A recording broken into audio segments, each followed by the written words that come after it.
Hi everyone, Bothany Boy Tano here, the internet's busiest music nerd, and it's time for a review of the new Mac Miller album, The Divine Feminine. Mac Miller is a Pennsylvania rapper, numerous mixtapes under his belt at this point, but this is his fourth full-length commercial project. Following up his last full-length album dropped last year, Good AM, my favorite Mac Miller release thus far. An album where he woke up a little bit from his typically sleepy stoner raps in favor of writing tracks that were a little more vibrant, energetic, catchy. Some of his most adventurous production as well appeared on this project. And after this record, it seemed like everything was just looking up for Mac Miller, and I was excited to listen to this new project over here, even though I wasn't expecting him to be following through with another commercial project so soon. But even though I was looking forward to this thing, The Divine Feminine is not the fun, vibrant, creative, and colorful album that Good AM was. There's a lot of very, very quiet,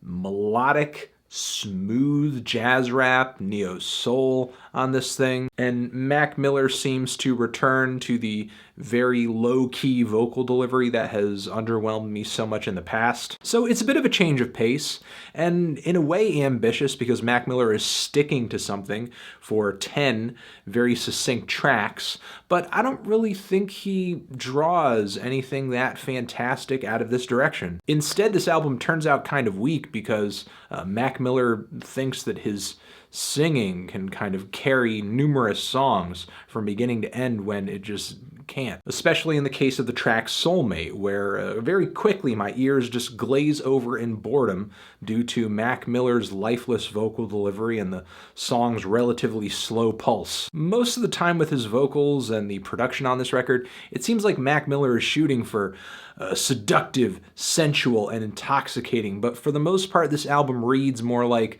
a stale clam bake, cheap incense, and blacklight posters. And that's when his voice isn't awkwardly moaning and cracking against a bland jazz funk instrumental on the song My Favorite Part. Or on the track Stay, where he's essentially doing his best at just writing a Chance the Rapper song, with only a fraction of the charisma and performance that Chance usually brings to the table. And when a really glamorous, pretty instrumental comes through, like on the song Skin, Mac's despondent, kind of woe-is-me vocal delivery takes away what little appeal to the track there is. And between Ty Dolla $ign, Kendrick Lamar, and Anderson .Paak, Mac Miller's guests consistently outshine him on these tracks and take to the musical style that he's shooting for a little better than he does. Though I will say that Dang is one of the few tracks on this record that actually plays to Mac Miller's strengths, with his kind of smooth, low-key, kind of funny and charismatic, straightforward verses throughout the track, and his kind of personal, glum bars on the song Cinderella aren't too bad either. This album is just super lovesick. It's just saturated with heartbreak